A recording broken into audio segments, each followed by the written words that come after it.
ಏನಂತ ಹೇಳಿದ್ರೆ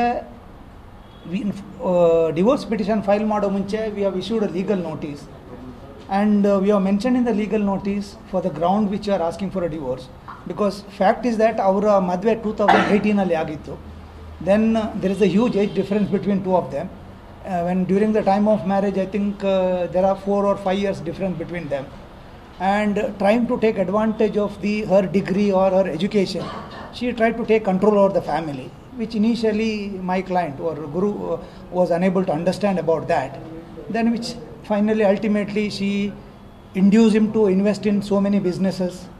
Finally all that such businesses were end up in what I can say loss. Then she wanted to do her IAS, very financed her to go there and do IAS and all that, and she did not ಅಲ್ಲಿ IAS ಅಂತ ಮಾಡೋಕ್ಕೆ ಹೋದರು. IAS ಮಾಡ್ಲಿಕ್ಕೆ ಹೋಗಿ ಅಲ್ಲಿ 1-2 ದಿವಸ ಕ್ಲಾಸ್ಗೆ ಹೋದರು. ನಂತರ ಡೆಲ್ಲಿಗೆ ಹೋದರು. 2 ದಿವಸ ಕ್ಲಾಸಿಗೆ ಹೋಗಿ ಮತ್ತು ಕ್ಲಾಸಿಗೇನು ಹೋಗಿಲ್ಲ. ನಂತರ ಒಂದು ಬಿಸ್ನೆಸ್ ಮಾಡೋಕ್ಕೇನೋ ಇದು ಮಾಡಿದರು, ಬಿಸ್ನೆಸ್ ಕೂಡ ಇದಾಗಿಲ್ಲ. ಸೊ ಅದಾದ ನಂತರ ಪುನಃ ಇಲ್ಲಿ ಬಂದು ಇನ್ಸಲ್ಟ್ ಮಾಡೋಕ್ಕೆ ಶುರು ಮಾಡಿದರು. ನಮ್ಮದು ಗುರು ಹತ್ರ ಜಗಳ ಮಾಡೋದು. ಜಗಳ ಮಾಡಿಕೊಂಡು ಅವನದೊಂದು ಬಾಯ್ ಫ್ರೆಂಡ್ ಇದ್ದಾರೆ, ಅವನು ಭೈರಪ್ಪ ಭೈರಪ್ಪ ತಂದೆ. There is a boyfriend by name, I forgot his name. Anyways I share the draft petition ನಾನು ಶೇರ್ ಮಾಡ್ತೀನಿ. ಅವನ ಮನೇಲಿ ಹೋಗಿ ನಿಲ್ಲೋದು, ರಾತ್ರಿ ಬೆಳಿಗ್ಗೆ ಹೊತ್ಕೊಂಡು ಬರೋದು. ಬೆಂಗಳೂರಿನಲ್ಲಿ Radhayya, is name is Radhayya, sorry Radhayya, ಹುಡುಗ ರಾಧಯ್ಯ, ರಾಧಾ ಅಲ್ಲ Radhaiah.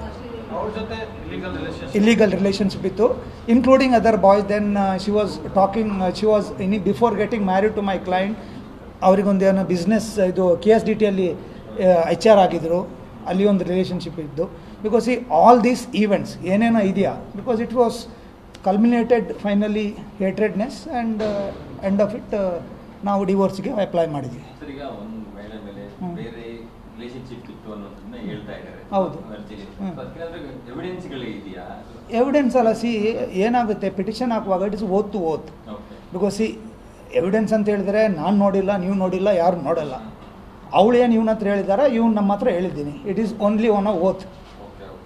And also I don't know what evidence my client is going to. ಮದುವೆ ಆದ ಹೇಳಿದ್ದಾಳೆ, there is she has admitted it. ನಾವು ನೋಟಿಸ್ ಇಶ್ಯೂ ಮಾಡಿದ್ದೀವಿ, ನೋಟಿಸಲ್ಲಿ ಏನು ಡಿನೈ ಮಾಡಿಲ್ಲ ಅವಳು.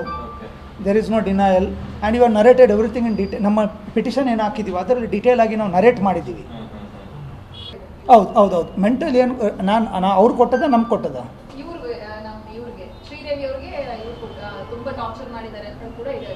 ಅದು ಟಾರ್ಚರ್ ಮಾಡಿದ್ದಾರೆ, which is not right. Because she has to narrate what type of torture. Because academy start ಮಾಡಿದ್ದೀವಿ, ಡಾಕ್ಟರ್ ರಾಜ್ಕುಮಾರ್ ಅಕಾಡೆಮಿ ಅಂತೇಳಿ. ಅದರಲ್ಲಿ ಬಿಸ್ನೆಸ್ ಮಾಡುವಾಗ she wanted to come in as a partner, and there are more than around 3 crore rupees transfer from that academy to our account. ಅವ್ರ ಅಕೌಂಟಿಗೆ transfer ಆಗಿದೆ. ಅವರ personal ಅಕೌಂಟಿಗೆ ಹೋಗಿದೆ. ಆಲ್ಮೋಸ್ಟ್ ಮೋರ್ ದೆನ್ 3 ಕೋಟಿ ಅವರ ಪರ್ಸ್ನಲ್ ಅಕೌಂಟಿಗೆ ಹೋಗಿದೆ. ಹೌದು, ಅಕಾಡೆಮಿಯಿಂದ ಹೋಗಿದೆ. ಅದಾದ ನಂತರ ಇನ್ನೊಂದು ಸ್ಟಾರ್ಟ್ ಮಾಡಿದ್ವಿ ಬಿಸ್ನೆಸ್, ರಾಜ್ಕುಮಾರ್ ಲರ್ನಿಂಗ್ ಆ್ಯಪ್ ಅಂತೇಳಿ. ಅದರಿಂದ ಕೂಡ ಇಲ್ಲಿಗಲಿ ಮನಿ ಅವ್ರ ಅಕೌಂಟ್ಗೆ ಅವ್ರು ಇದು ಮಾಡಿದ್ದಾರೆ. ಯಾವ ರೀತಿ ಮೆಂಟಲ್ ಹರಾಸ್ಮೆಂಟ್ ಆಗ್ತದೆ ಅಂತ ನಮಗೆ ಗೊತ್ತಿಲ್ಲ. We are unable to understand. In fact ನಾನು ಡ್ರಾಫ್ಟ್ ನಿಮ್ಮ ಹತ್ರ ಶೇರ್ ಮಾಡ್ತೀನಿ. ಹೌ ವಿ ಆರ್ ಬೀಯಿಂಗ್, ನನ್ನ ಕ್ಲೈಂಟ್ ಹೇಗೆ ಮೆಂಟಲ್ ಹೆರಾಸ್ ಆದ, taking advantage of the family name, his image, ಎಲ್ಲ ಟೈಮಲ್ಲಿ ಥ್ರೆಟ್ ಮಾಡೋದು. ನಿನ್ನನ್ನು ಬಿಡಲ್ಲ, ನಾನು ಮೀಡಿಯಾಕ್ಕೆ ಹೋಗ್ತೀನಿ, ನಿನ್ನ ಮೇಲೆ ಕೇಸ್ ಹಾಕ್ತೀನಿ, ನಿನ್ನ ಮೇಲೆ ಕೇಸ್ ಹಾಕ್ತೀನಿ, I will bring you to the, ನಿನಗೆ ದಾರಿಗೆ ತಂದುಬಿಡ್ತೀನಿ. ಈ ಥರ allegations from the day 1 of the marriage continue. And ಇಷ್ಟೆಲ್ಲ ಮನಿ ಎಲ್ಲ ಆಲ್ಮೋಸ್ಟ್ ಅರೌಂಡ್ 20 ಸೈಟ್ ಮೈಸೂರಲ್ಲಿ ಪರ್ಚೇಸ್ ಮಾಡಿದ್ದಾರೆ. ಇದರಿಂದ ಅಕಾಡೆಮಿಯಿಂದ ಹೋದ ಮನಿಯಿಂದ 20 ಸೈಟ್ ಮೈಸೂರಲ್ಲಿ ಪರ್ಚೇಸ್ ಮಾಡಿದ್ದಾರೆ. ಒಂದು ಸೈಟ್, ಒಂದು ಅಪಾರ್ಟ್ಮೆಂಟ್ ಬೆಂಗಳೂರಲ್ಲಿ ಬುಕ್ ಮಾಡಿದ್ದಾರೆ. ಎಲ್ಲ ಅಕಾಡೆಮಿದು ಮನಿ. ಇವಾಗ US ನನ್ನೊಟ್ಟಿಗೆ ಒಳ್ಳೆಯ ರಿಲೇಷನ್ ಇದ್ದರೆ ನನ್ನನ್ನು ಬಿಟ್ಟು US ಹೋಗ್ತಾ ಇರಲಿಲ್ಲ ಅವಳು. US 1 ವರ್ಷ ಮುಂಚೆ ಬಿಟ್ಟು ನನಗೆ ಸುಳ್ಳು ಹೇಳಿ US ಹೋಗಿ ಅಲ್ಲಿ ಎಜುಕೇಷನ್ ಮಾಡ್ತಾಯಿದ್ದಾಳೆ.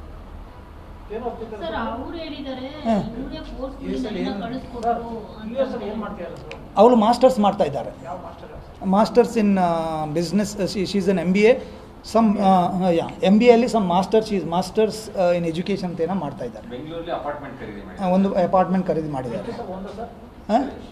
ಒಂದು ಅಪಾರ್ಟ್ಮೆಂಟ್ ಬೆಂಗಳೂರಿನಲ್ಲಿ ಅಪಾರ್ಟ್ಮೆಂಟ್ ಮತ್ತೆ ಬೆಂಗಳೂರು ಅಪಾರ್ಟ್ಮೆಂಟ್, ಮೈಸೂರಲ್ಲಿ ಒಂದು 20 ಸೈಟ್ಸ್, 20 ಸೈಟ್ಸ್ ಲೇಔಟ್ ಅದು ಗೊತ್ತಿಲ್ಲ ನನಗೆ, ಮಾಡಲಿಕ್ಕೂ ಸಾಕು. ಬಿಕಾಸ್ ಇಲ್ಲಿಂದ ಕೋಟಿಗಟ್ಟಲೆ ಹಣ ಆಗುವಾಗ